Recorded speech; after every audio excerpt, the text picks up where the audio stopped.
Semana passada estivemos meditando sobre o tema um sinal dado dos céus.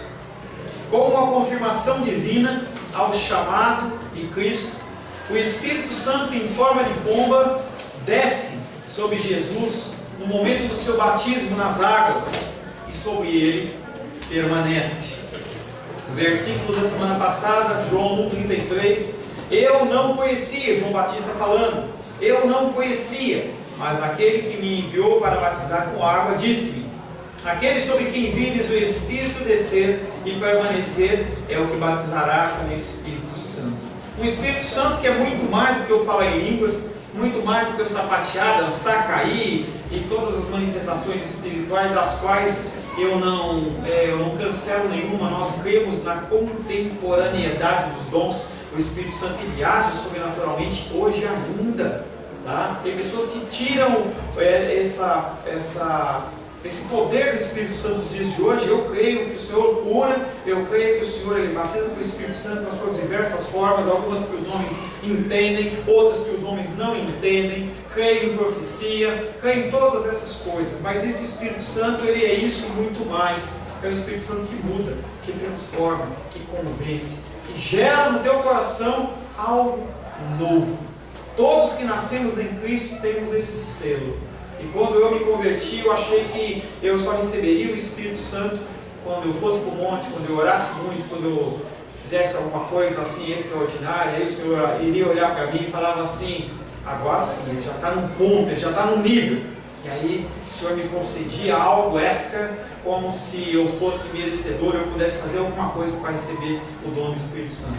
Engano, tá? Todo mundo que recebeu Jesus Cristo, todo mundo que foi batizado, todo mundo que é salvo, tem o Espírito Santo dentro de si.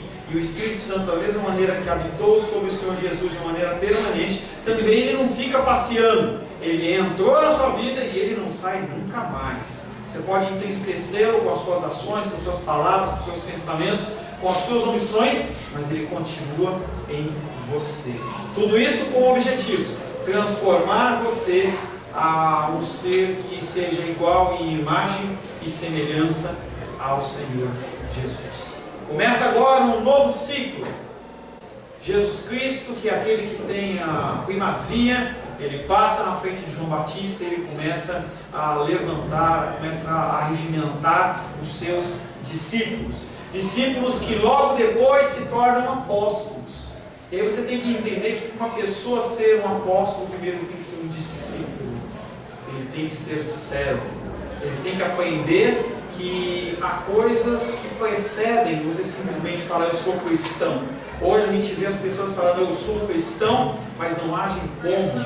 E aí eu tenho falado isso, falei lá em Riacho Fundo, que eu estou dando aula lá, e eu falava com eles que as pessoas acham que o mundo está num plano, o Brasil está num plano de avivamento, que nós estamos com 50 milhões de cristãos, e você vê, a Rosinha falava hoje pela manhã, que nunca o Brasil esteve numa bagunça tão grande como essa. Nunca o Brasil teve tão ruim. Mesmo na época, quando Pedro Álvares Cabral chegou aqui e descobriu o Brasil, e toda aquela corja de bandidos e assassinos veio de Portugal para cá, a situação hoje é pior ainda. A gente vê a coisa totalmente deturpada, seja no âmbito judiciário, seja no âmbito executivo, legislativo, todas as esferas, todo mundo quer levar a vantagem com o Gerson, levar uma vantagem em tudo. Isso é uma lei maldita, que aquele homem falou na televisão e parece que encarnou no ser humano brasileiro. E que todo mundo quer ganhar alguma coisa, todo mundo quer levar uma vantagemzinha. Não se olha para o próximo, olha sim, primeiramente para o seu umbigo. Tá? Então para você ser um discípulo de Cristo, é muito mais do que simplesmente você falar eu sou. Tá? A palavra de Deus tem como título no dia de hoje, discípulos de Jesus. Vocês querem que o ar funcionar? Precisam? Querem? Sim, não, talvez, por que não? O título da palavra de hoje é discípulos de Jesus. Quero convidar você a abrir a palavra de Deus no Evangelho de João. Você que está acostumado a ver eu falar um versículo, 2 versículos, você vai assustar. Porque hoje nós vamos falar 3, 4, 5, 6 versículos na mesma noite. Brincadeira? Mas saiba que não vou deixar de falar nada que tem que falar não, né? Não é nada disso não. João capítulo 1. João capítulo 1. Nós vamos ler do verso 32 em diante. João capítulo 1, versos 32 em diante. Assim diz a palavra de Deus. E João testemunhou dizendo: vi o Espírito descer do céu como pombo e pousar sobre ele. Eu não o conhecia.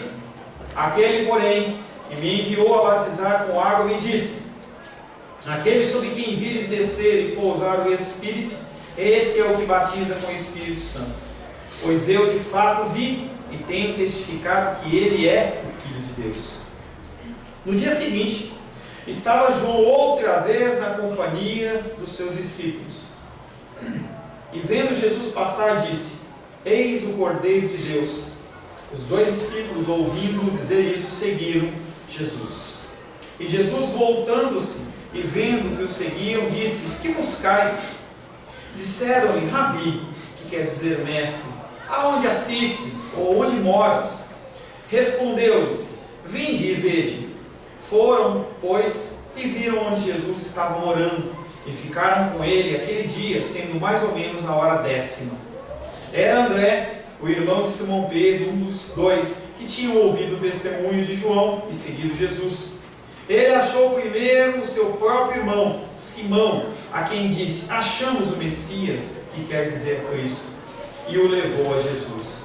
Olhando Jesus para ele, disse: tu és Simão, o filho de João, tu serás chamado Cefas, que quer dizer Pedro. Palavra do Senhor, amém? Amém. Senhor, em nome de Jesus, nós lemos a tua palavra. Me constranjo, Pai querido, perante a beleza, perante a grandeza, perante a inteireza da tua palavra, Senhor. A tua palavra, Pai querido, que transcende gerações, transcende séculos, milênios, transcende até, Pai querido, mesmo a eternidade. Quando todas as coisas, Pai querido, se encerrarem, a tua palavra, ela continuará viva e eficaz, Pai. E esta noite, Pai querido, o Senhor me comissiona para trazer um recado para os teus filhos e as tuas filhas. Confesso, Pai querido, que em mim não há conhecimento, sabedoria, entendimento, mas eu preciso do Senhor, Pai, dependo do Senhor. Como nós cantamos, Pai querido, eu fico firme na promessa que o teu Espírito Santo vai me capacitar a dar um recado santo para os seus filhos e filhas, Pai. Mas também, Pai querido, posso falar como que é o vento.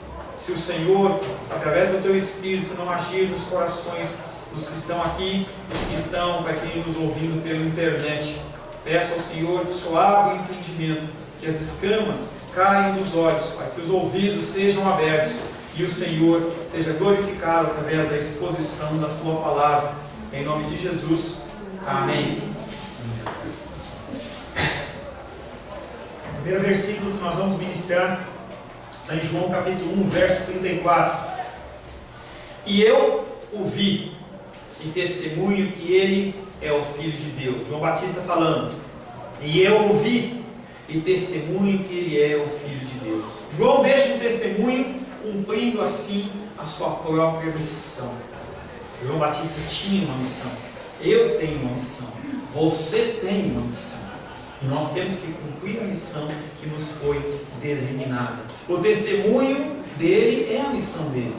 Ele tinha que testificar daquele que era a luz. Ele tinha que testificar do Cordeiro Santo de Deus. E caso você não saiba qual é a sua missão é a mesma missão de João Batista: dar testemunho da luz. Missão esta que também nos é delegada. Não é uma missão que é colocada nas tuas mãos para você decidir se você quer fazer. Não é uma missão que você pode delegar, deixá-la para segundo plano, como tem algumas tirinhas de desenho que o pessoal fala assim: eu vou começar meu regime na segunda. Não, você não pode deixar para segunda. Todo dia é dia, toda hora é hora, todo momento é momento. Nós temos que ter a palavra de Deus gravada nos nossos corações, nós temos que meditá-la dia e noite. Pastor, quer dizer que eu não faço mais nada? Não, você faz tudo, mas faz tudo em Cristo. Porque tudo que você fizer tem que ser para a glória de Deus, para honrar o nome do Senhor. Então sim, você tem direito a um lazer, você tem direito a passear, você tem direito a sair com os amigos, ir no cinema. Anteontem, Anteontem fui com a minha filha no cinema. Não tem problema, mas você faz tudo sempre tendo em mente a glória de Deus. Hoje pela manhã nós encerrávamos o tópico de escatologia sobre juízo de Deus. Semana que vem nós vamos começar a falar sobre punição eterna. E uma das coisas que nós temos que entender é que todo o tempo que nos é dado, ele vai ser cobrado. O Senhor, ele entrega na sua mão sementes, ele coloca nas suas mãos minas, ele coloca nas suas mãos dons espirituais aos quais você tem que vai dar conta dele. O que você tem feito?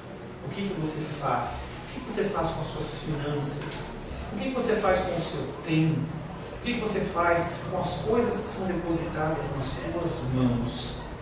Uma missão que nos é delegada, que é falar daquele que é luz. Não somos chamados a converter ninguém. Queridos, se você tem esse no teu coração, que você tem um filho, uma filha, um pai, uma mãe, um irmão, uma irmã, tio, uma tia, marido, esposa, que você tem que converter, você está errado. Nós somos obrigados apenas a falar, apenas a testemunhar, às vezes muito mais testemunhando que falar. Nós falamos demais. Nós falamos demais.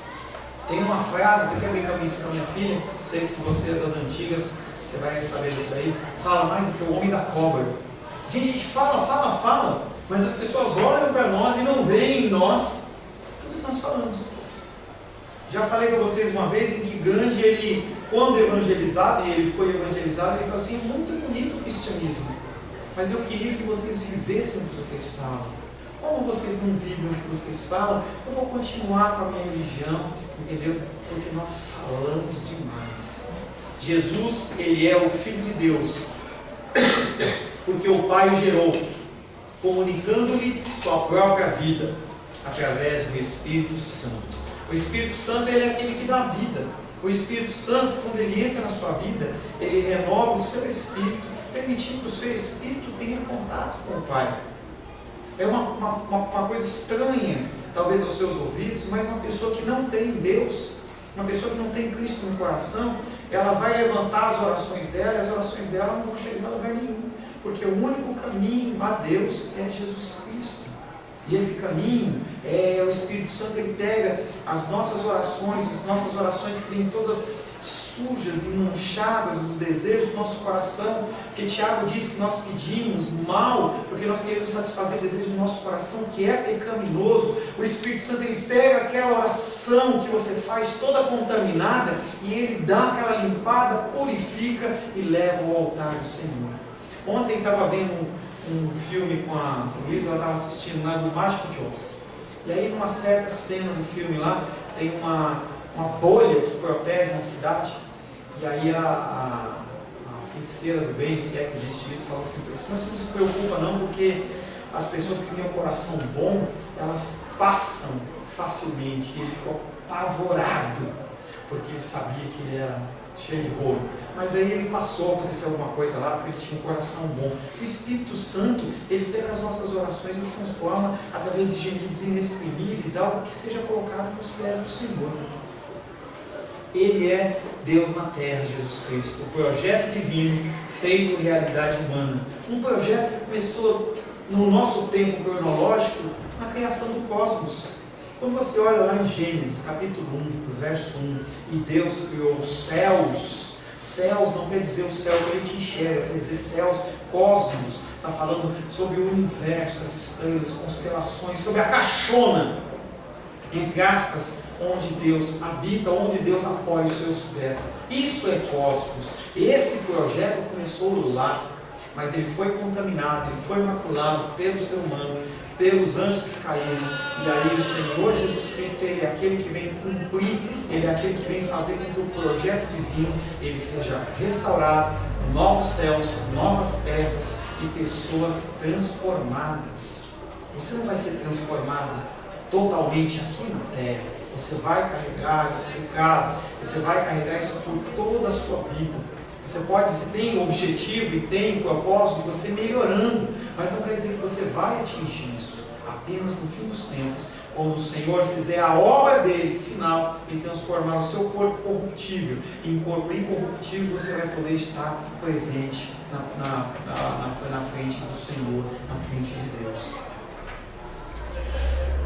Será missão sua, Jesus Cristo, livrar o homem do pecado, a escravidão a que está submetido pelos sistemas opressores. Ele será o Cordeiro Pascal, não mais o Cordeiro que foi imolado lá no Êxodo. Aquele que com seu sangue inaugurará uma nova Páscoa, um novo Êxodo. É um último Êxodo, um Êxodo em que nós não saímos mais de uma condição física, de um lugar para outro, mas um Êxodo espiritual, em que você sai definitivamente das trevas para a luz. Mas é uma caminhada, é um processo, é uma santificação progressiva em que você vai deixando aos poucos. Essa palavra que nós pregamos, essa palavra que você lê, é o que vai iluminando o seu caminho para que você esteja corrigindo, que você esteja consertando, que você esteja adequando o seu caminho. Certa vez eu dei um exemplo de navegação e eu vou dar de novo. Antigamente não haviam satélites, não haviam computadores, e os navegadores eles usavam um aparelhinho que chamava sextante. Era um aparelhinho que eles faziam uma série de medições, não era um aparelho simples de se medir, em que ele conseguia medir a partir das brilho das estrelas, através das luzes, entendeu? Através do sol, da luz, eles conseguiam medir se você estava no caminho certo ou errado. E sempre aquele aparelhinho tinha que fazer 3, 4, 5 vezes por dia aquela medição para você ir corrigindo o seu curso, porque eles determinavam que a partir de um ponto eles saíam aonde eles iriam chegar. Mas cada vez que o navio ele mudava o curso dele meio grau, você fala assim, é muito pouco. Mas quando você fala em centenas de quilômetros, vai te levar para um ponto totalmente longe do era onde deveria ser o seu destino. Hoje, com o advento da tecnologia, os barcos eles fazem uma correção automática, mas no âmbito espiritual, a nossa correção é diária, é todos os dias, todos os momentos. Você tem que estar em contato com a palavra de Deus, você tem que estar sempre com a palavra de Deus gravada no teu coração de tal maneira que quando você for colocado em certas situações, você acerta o curso, você corrige o curso. Você não pode ser encontrado com uma virgem que não tem óleo. Você não pode ser encontrado com uma pessoa que está esperando alguma coisa acontecer, algum sinal no céu que vai te levar a uma conversão genuína. Não funciona dessa maneira. A nossa mudança tem que ser dia após dia. No Evangelho de Lucas tem uma história de um homem em que ele saiu construindo celeiros, ele plantava, e cada vez que ele construía, ele plantava mais. Chegou uma hora que não havia mais espaço, os celeiros deles enormes, todos cheios de grão, e ele falou assim: agora eu vou descansar, agora eu posso descansar. E aí a palavra de Deus veio para ele: louco, hoje mesmo pedirão sua alma. Será que hoje o Senhor ele vai pedir sua alma? Será? Eu não sei. Você não sabe. O dia e a hora somente Deus sabe. Mas você vai estar pronto? Saiba que não há como eu fazer nada depois que você morrer, a não ser ministrar o teu velório. Mas não tem algo que eu possa fazer, não tem uma quantidade de velas que eu possa fazer. Tem religiões, falei hoje pela manhã, que acreditam que as pessoas podem fazer uma obra expiatória póstuma, de tal maneira que eu consiga retirar de você os seus pecados. A religião dos mormons acredita nisso. Então eles vão fazer uma obra vicária como a de Cristo. Então a pessoa fala assim: eu posso conseguir libertar até 10 mil pessoas por ano pelas minhas obras, pelas minhas orações. Tem religiões que inclusive acham que você pode parar de pecar. Mas a grande verdade é, naquele dia você vai estar perante o Senhor desnudo, sem nada, nenhuma regra, nenhuma carteirinha, nenhum título, nada, e o Senhor ele vai te colocar ou como ovelha ou como bode.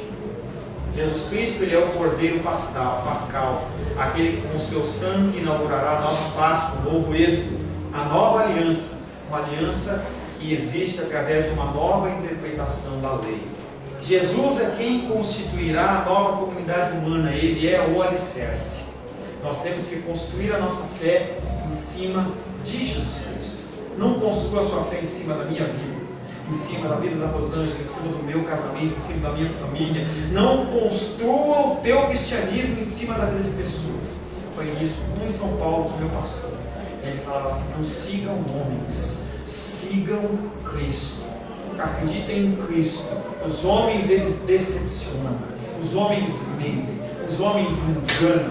Os homens, eles agem de uma maneira, entendeu, que te levam a ficar triste. Ontem mesmo eu fiz uma brincadeirinha com o João que cabe muito bem nesse aspecto. O João estava todo contentinho comigo lá e falou assim: pastor, vou fazer uma mágica. Aí eu falei assim: eu já conheço essa. E aí ele começou a fazer a mágica para mim adivinhar uma carta. Ele começou a fazer todas as coisas lá. E aí chegou uma hora, ele perguntou para mim assim: a coluna, tinha uma coluna de carta, a carta que você quer estar nessa coluna, em qual das colunas? E ele estava na terceira coluna. Eu falei para ele: você está na segunda. E aí ele todo contente continuou lá e falou assim: é essa carta? Eu falei: não é. É essa? Não é. E aí eu falei: João, te enganei, João. Eu escolhi da outra. Ele ficou assim, sem graça, mas esse tipo de procedimento dentro do âmbito espiritual mata uma vida. Uma brincadeira dessa não, mas no âmbito espiritual mata uma vida, em que as pessoas elas confiam de tal maneira os seus segredos, a sua vida, a sua intimidade, e aí na hora que a pessoa mais precisa, ela olha para aquele ser humano e aquele ser humano decepciona. E infelizmente aquela pessoa, ela fica triste não com o homem, mas ela fica triste com Deus. A missão de Jesus Cristo será levar o seu povo à nova terra prometida, o reino de Deus. Como seres humanos, nós temos missões. Não se preocupe com a Sofia, deixa ela. Como seres humanos, nós temos missões. Nós temos missões como pais, como filhos, como mães, maridos, esposas. E eu estou pegando pesado com a família. Qual é o seu nome? Mota. Eu estou pegando pesado com a família Mota. E aí, cada um está com um livro lá de como ser excelente. Eu não sei se o João começou a ler, mas conforme ele for lendo, vai ser duro. Tem um livro da esposa excelente que chama Elizabeth Fitzpatrick, como ser uma esposa excelente. E aí, conforme as pessoas vão dando testemunho, fala assim, que a hora que começam a ler esse livro, que a vontade delas é jogar o livro longe. Estava lá em Racha falando assim: eu joguei longe o livro, não aguentei. Nós temos missões. Nós temos missões. Mas a missão mais importante que nós temos é de testemunhar o que nós temos visto, o que nós temos vivido, como testemunhas, e também aquilo que pela fé nós vamos ver. Porque hoje o mundo se encontra totalmente sem esperança. Se você apenas falar das coisas ruins, você vai levar as pessoas à depressão. Nós temos que falar um Deus que pode curar, um Deus que pode fazer muitas coisas. Nós estamos aqui para trazer esperança. Você sabia que você não está aqui para ser acusador? Já tem um que tem esse cargo. E ele não abre mão do cargo dele. Tá? Ele também é conhecido entre muitos nomes como Bodão. Conhece Bodão? Bodão, ele é um cara que ele não abre mão de ser o acusador. Não queira roubar o lugar dele. Nós estamos aqui para trazer esperança, corrigir as pessoas, sim, também. Versos 35, 36 e 37. No dia seguinte, estava João outra vez com 2 dos seus discípulos. Vendo Jesus passar, diz: eis o Cordeiro de Deus. Os 2 discípulos, ouvindo dizer isso, seguiram a Jesus. Se você tem seguido a sequência do texto, você vê que é a terceira vez que João Batista está nesse mesmo lugar.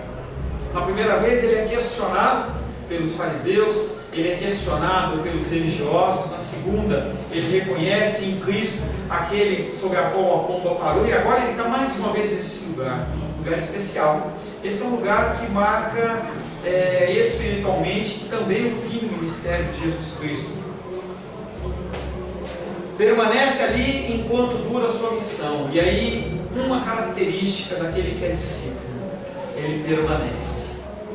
Independente da luta e dificuldade, ele permanece. E ele fazia o trabalho dele, e ele permanece, porque a missão dele, além de batizar, era dar testemunho de Cristo. Enquanto ele não finalizasse a sua missão, ele não poderia andar. No deserto, o povo de Israel também tinha a mesma coisa. Eles só podiam andar quando a coluna de nuvem andasse, ou quando a coluna de fogo andasse. Ele começa a sair de cena e agora mostra aos seus discípulos que importa seguir a Jesus. Eis o Cordeiro de Deus. E o que é que acontece? Dois daqueles discípulos que estavam com ele ouvem e seguem Jesus. Eles se ligam a ele não como um abandono em favor de uma nova religião, mas numa sequência natural. As pessoas hoje elas ficam buscando ondas novas, buscando movimentos novos, teorias novas, porque eles não ouvem a palavra de Deus e eles querem coisas novas, novidades. Eu não tenho novidade para você. O pãozinho é quente, tá? Não é requentado não, mas é um pãozinho que já tem alguns milênios. É o pãozinho da palavra de Deus. Não tem novidade para a sua vida. Você não vai ver shows pirotécnicos, a gente não vai fazer jogo de luzes, colocar fumaça para você sentir um clima, porque o que importa é a ministração da palavra. Rio, né, João? Você lembrou, né? Você já fez bastante isso, né? Tá certo. Nós temos uma sequência natural, crescimento espiritual. A partir do momento que você nasce de novo, você não é chamado para o Salmo 23. Sentar nas graminhas verdejantes do lago de águas tranquilas. Você é chamado a pegar a sua cruz e seguir Jesus. Parece um paradoxo, entendeu? Mas esse Salmo 23, ele remete muito mais ao fim do que ao início da sua caminhada. Nós somos chamados a crescer, a ler, buscar, estudar. Nós temos que entender os propósitos do reino para nossas vidas. 1 Coríntios capítulo 3, verso 1 e 2 diz: eu, porém, irmãos, não vos pude falar como espirituais, e sim como a carnais, como a crianças em Cristo. Leite vos dei a beber, não vos dei alimento sólido, porque ainda não podiais suportá-lo, nem ainda agora podeis, porque ainda sois carnais. Se você não crescer, se você não buscar o crescimento do Senhor, vai chegar um ponto da gente estar falando aqui e você não vai entender nada. E aí você vai começar a falar assim: essa palavra não está tocando no meu coração. Não está mesmo, porque você não está entendendo nada. As crianças, elas têm sido ministradas dentro de assuntos de teologia que eu dou na faculdade e assuntos que eu dou para vocês. Vai chegar um ponto em que as crianças, elas vão estar no nível de vocês e nós não vamos parar de crescer. Se você sentar na graminha, vai chegar um ponto em que você vai ser obrigado a mudar de igreja, porque você não vai aguentar. Você vai entrar aqui e vai ser um saco. Você vai começar a ficar com sono. Mas eu não estou aqui para manter vocês babies. Eu estou aqui para levar vocês para um crescimento espiritual. Para que algum dia, talvez você dirija uma igreja, talvez algum dia você seja um missionário, talvez você simplesmente seja separado para levar o testemunho em algum lugar. E você tem que ter bagagem espiritual. Porque senão, você vai falar o quê? Vai falar de pulo, de dança, o que, João? Água? Só água? Como assim? Fala nada, lata vazia, tá? Vai ficar só aquela lata vazia. E você vai começar a falar assim: poxa, as pessoas que estão querendo aprender mais não vão ter mais, vão ficar com fome. E as pessoas que não estão aprendendo nada vão continuar bens. Aí o pastor fala alguma coisa: estou magoado, vou embora. Estou triste, não falou bom dia para mim, não falou boa tarde para mim. Criança espiritual, a pessoa não cresce. Nós temos que buscar o crescimento espiritual. Uma vez que Jesus tiver passado adiante dele, passado por João Batista, o João Batista ele some de cena. Ele entende que o ministério dele era testemunho da vinda de Cristo. A partir do momento que Cristo está, ele não tem mais nenhum propósito. João capítulo 10, versos 40 a 42 diz: novamente se retirou para além do Jordão, para o lugar onde João batizava no princípio. Esse mesmo lugar que João Batista ele ficou no primeiro dia, ficou vários dias batizando, ficou no primeiro dia que nós ministramos, ficou no segundo dia, está nesse terceiro. Jesus ele volta nesse mesmo lugar. É o princípio das coisas, é o princípio do ministério dele. novamente se retirou para além do Jordão, para o lugar onde João batizava no princípio, e ali permaneceu.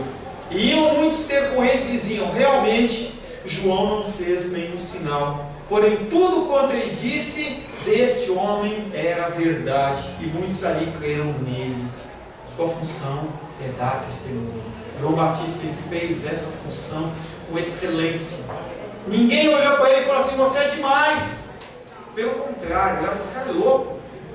Ninguém reconhecia, mas o próprio Senhor reconhece. Aquele lugar onde ele batizava foi o lugar onde finalizou o ministério de Jesus Cristo. 2 de seus discípulos ouvem o testemunho, porque aquele que é de Cristo ouve a sua voz. 2 dos seus discípulos ouvem o testemunho. Um deles era André, irmão de Pedro. O mesmo Pedro que era aquele que andou sobre as águas, o mesmo Pedro que quis fazer umas tendas no momento lá da transfiguração, aquele Pedrão que era engraçado. Ele tinha umas tiradas maravilhosas. Não tem uma pessoa talvez mais hilária do que Pedro dentro dos evangelhos. Lava meus pés. Não, não lava. Se você não lavar seus pés, Pedro, você não tem parte comigo. Então lava tudo, Senhor. Imagina essa cena, gente. Você acha que os discípulos não deram risada naquela cena? Foi um momento engraçado. André foi o primeiro. Depois ele vem encontrar, a gente vai chegar nesse versículo.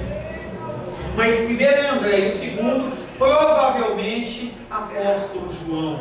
Há algumas evidências teológicas, mas a gente não pode afirmar, mas provavelmente foi João. João, ele era uma pessoa que ele não lidava, ele não tratava como se ele fosse uma pessoa importante. Então sempre ele falava assim, era o discípulo que Jesus amava. Ele não falou, sou eu. As pessoas falam assim, ai, você não. Ele fala outro. Ele sempre aponta para outro. Provavelmente João era o segundo, que quando ouviu João Batista apontar, ele, opa, vamos atrás desse homem.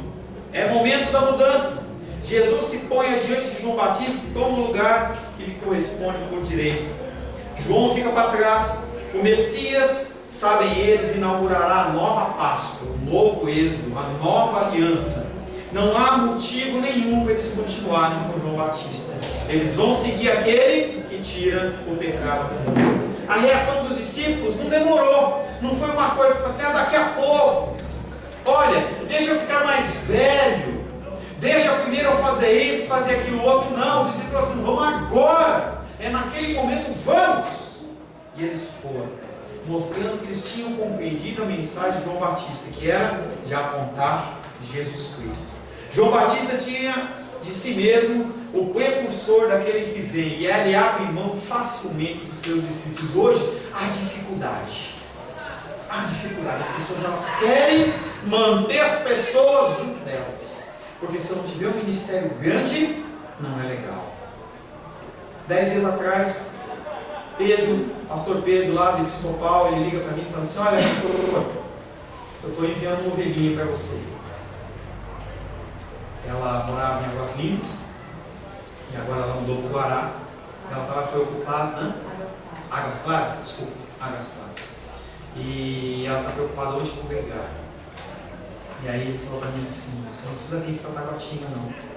Lá no Guará tem um povo que, misericórdia, mas tem um povo que prega a palavra de Deus.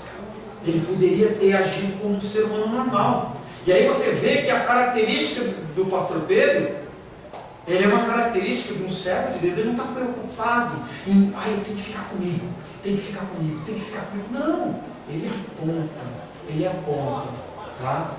A reação dos discípulos é imediata, mostrando que tinham compreendido a mensagem de João.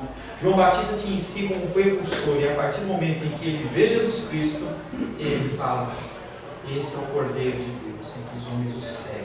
Seguir a Jesus é um termo técnico, até teológico, em que as pessoas gostam de falar e falam assim, vou seguindo a Jesus Cristo. João gosta dessa, João. Eu não desisto, eu vou seguindo a Jesus Cristo. Não volto. Seguir a Jesus é uma palavra que as pessoas têm utilizado de uma maneira leviana, porque seguir Jesus tem algumas características. Você não pode tomar posse de um cargo público se você não tiver de posse de características, diplomas, de uma nota certa, de algumas características. Tem trabalhos que exigem experiência. Então, seguir a Cristo também tem alguns fundamentos. Seguir a Jesus é um termo técnico aplicado a discípulos e indica o desejo primeiro de viver com Ele, como Ele, e adotar os seus objetivos e colaborar em sua missão. Você não faz a sua missão, você faz a missão dele.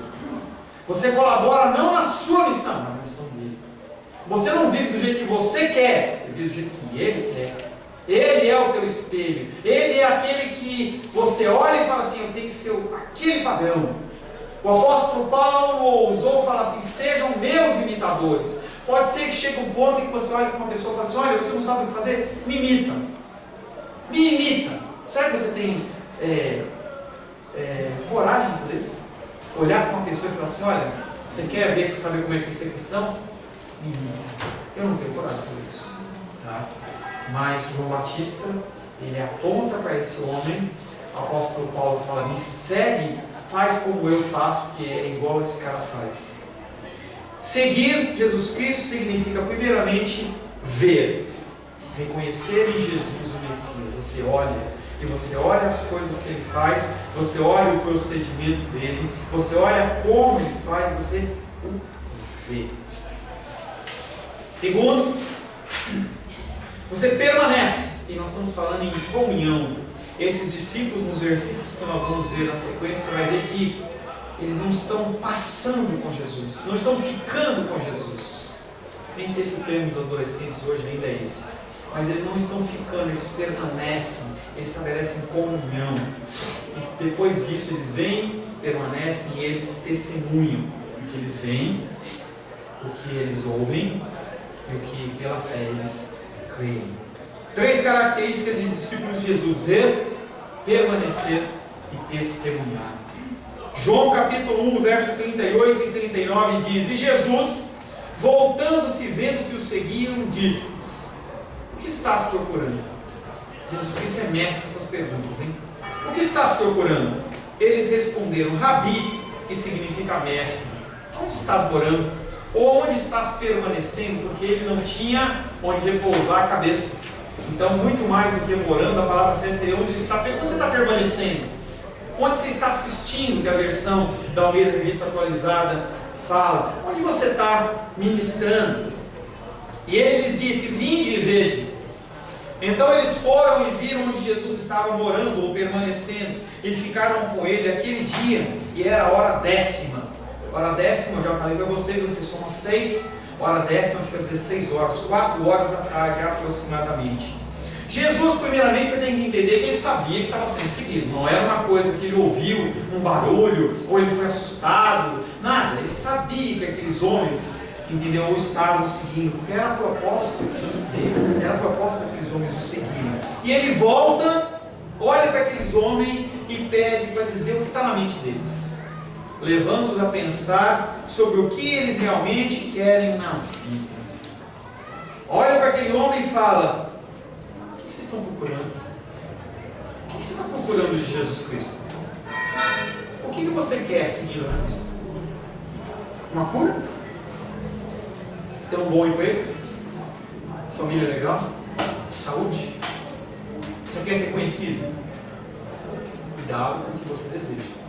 Porque Jesus Cristo, ele pergunta para aqueles homens o que quer que faça, porque às vezes as pessoas buscam Jesus por outros motivos. Por exemplo, multiplicação dos pães. Aqueles homens estavam seguindo Jesus Cristo na segunda em especial, porque sabiam que Jesus Cristo já havia multiplicado os pães do deserto. E aqueles homens queriam comida, seria mantimento, seria provisão, eles estavam com fome. Eles estavam pensando assim: eu não vou ter que trabalhar mais, porque eu vou ser alimentado. Naquele tempo não tinha carro importado, não tinha carro, não tinha avião, não tinha celular. Então, as necessidades básicas, elas tinham que ser supridas dessa maneira. E eles olham para Jesus e falam assim: opa, esse vai suprir.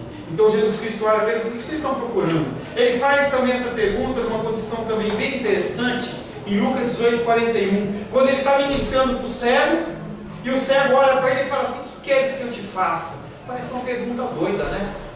O cego fala assim: pô, Jesus, você não está vendo que eu não enxergo? O que queres que eu te faça? Respondeu-lhe ele: Senhor, que eu torne a ver. Sua pergunta é uma pergunta válida em todas as épocas. É válida nos dias de hoje. Por que você está aqui? Por que você segue a Cristo? Por que você confessa Jesus Cristo como Senhor e Salvador? Pergunta-lhe o que estão procurando, ou seja, o que esperam dele. Será que você está com Jesus Cristo apenas pelo que ele pode te oferecer? A busca não alcança seu objetivo sem a iniciativa de Jesus. E esse caso é bem claro em relação à salvação. Jesus Cristo, primeiro, ele tem que dar o primeiro passo. Porque ele olha para aqueles homens e fala assim: o que vocês querem? Na sua vida também foi assim. Não foi você que foi a ele, ele veio a você. Não foi você que o aceitou, foi ele que te aceitou. Não foi você que foi a ele que te recolheu, ele oferece a mão dele, ele que te cuida, e você tem que depender dele. É o que nós cantamos: permanecer em Cristo, comunhão. Você tem que continuar firme nos propósitos do Senhor. Os dois discípulos de João Batista começam a sua resposta dizendo: Rabi. Rabi, que quer dizer mestre, é um termo que está dando reconhecimento. Esse termo Rabi é usado nos evangelhos exclusivamente em relação a Jesus. Até Nicodemos, quando olha para Jesus, ele fala assim: Rabi. Mas ele também era um rabino. Ele também era um mestre. E eles olham para ele e falam assim: onde você está morando? Para que eles estão querendo saber onde ele está morando? Qual que é o objetivo? Eles sabiam que o objetivo principal de um discípulo é comunhão. Você não tem como conhecer aquele que está sendo o seu líder sem comunhão. E aí eu me assusto, eu fico com medo da gente crescer muito e eu não poder ligar para vocês e mandar uma mensagenzinha e falar isso, e manda um WhatsApp e coloca o flor, e coloca o símbolozinho da flor para as meninas, claro, né? E manda mensagem, manda isso. Gente, isso é comunhão. Isso é o sentido da igreja primitiva. É o sentido em que as pessoas elas estão próximas daqueles que lideram, daqueles que podem guiar. E hoje a gente vê que cada vez mais os pastores vão ficando longe, porque em igrejas grandes em que você não tem acesso ao seu pastor. Você tem acesso a um discipulador, você tem acesso a uma pessoa que pode te dar um auxílio, mas não é o seu pastor. Os discípulos querem saber onde Jesus vive, a sua residência, porque eles querem estar perto de Jesus. A resposta de Jesus é simples como o seu evangelho: vinde e vede. Vinde e vede. E sem dúvida alegrou os discípulos de João Batista, porque aquilo ali estava estabelecendo um relacionamento. Você não convida ninguém para morar na sua casa se você não quiser um relacionamento com essa pessoa. Estou esperando o dia de ir lá comer uma galinha caipira. Fui lá, visitar no Paulo, irmã Diana, aí falou assim: olha, não tem nem se tem essa galinha. Falou assim: olha, tem uma galinha caipira aqui, quando você vier eu vou fazer para você. Não se convida pessoas para ir na sua casa, para ter intimidade dentro do seio da sua casa, se você não quiser um relacionamento com essa pessoa.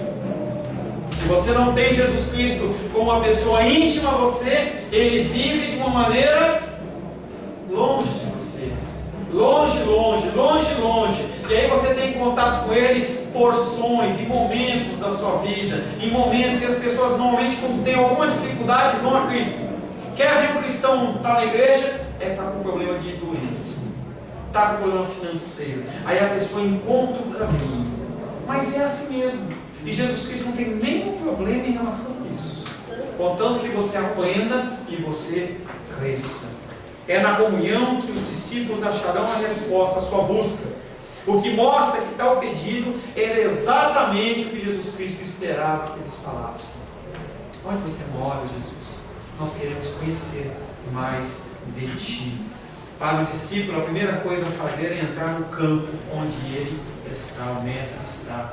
Não há como se conhecer a Cristo apenas por informação.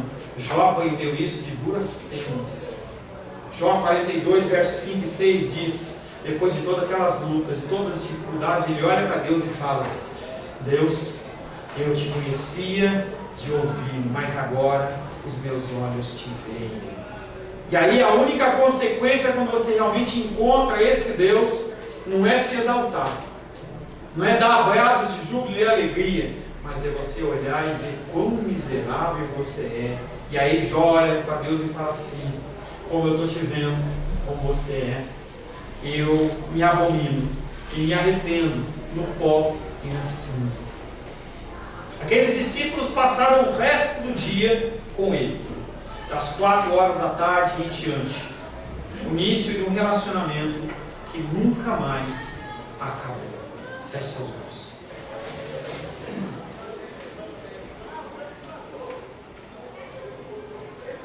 Senhor Deus, nós temos muito tempo de caminhada cristã, Senhor. Mas às vezes, a nossa caminhada cristã é uma caminhada superficial, uma caminhada para aquele em que nós realmente não conhecemos esse Deus. Nós queremos te conhecer, Pai. Nós precisamos ouvir a Tua voz e precisamos reconhecê-la como a Tua voz. Muitas vozes, Pai querido, têm se levantado nos dias de hoje, levando ao engano, levando à morte, à confusão. Mas o Senhor é o único de quem procede a vida. Nós queremos nesta noite entregar mais uma vez a nossa vida nas Tuas mãos, Pai. Pedindo ao Senhor que o Senhor nos convença do pecado, da justiça e do juízo. Que o Senhor possa, Pai querido, trazer o conforto às nossas vidas sofridas. Vidas, Pai querido, que são impactadas como barcos, Pai querido, impactados pelas ondas do mar, jogadas de um lado para outro. Mas nós queremos colocar a nossa âncora. Nós queremos, Pai querido, construir, Pai querido, em cima de um alicerce firme, um alicerce, a rocha que é o Senhor. Para isso nós dependemos de Ti, Pai. Que nós possamos, Pai querido, nesse dia que se chama hoje, nos arrependermos dos nossos pecados. Que nós possamos ouvir a Tua voz, mudar os nossos comportamentos, tomar nas nossas mãos, Pai querido, o bastão da nossa missão, que é testemunhar ao mundo um cristianismo não apenas de palavras, mas um cristianismo que merece ser vivido. Senhor, Espírito Santo de Deus, nos ajude, em nome de Jesus. A paz seja convosco. Meu nome é Paulo César. Eu sou pastor da Igreja Cristã Semente de Vida, aqui em Brasília, Distrito Federal. Me alegro que a palavra tenha te alcançado. A palavra faz isso. Ela alcança as pessoas aonde quer que elas estejam. E você foi agraciado com esta palavra. Não que eu tenha nada especial a te dizer. A palavra ela é suficiente e ela usa quem ela quer. E eu me alegro por ter sido um canal para poder te abençoar. Mas eu quero te dizer que não basta você ser um ouvinte. Não basta ser uma pessoa que se alegra quando você ouve a palavra de Deus. A vida, ela é feita de decisões. Se você está ouvindo esta palavra hoje, eu creio que o Espírito Santo tem um propósito especial com você.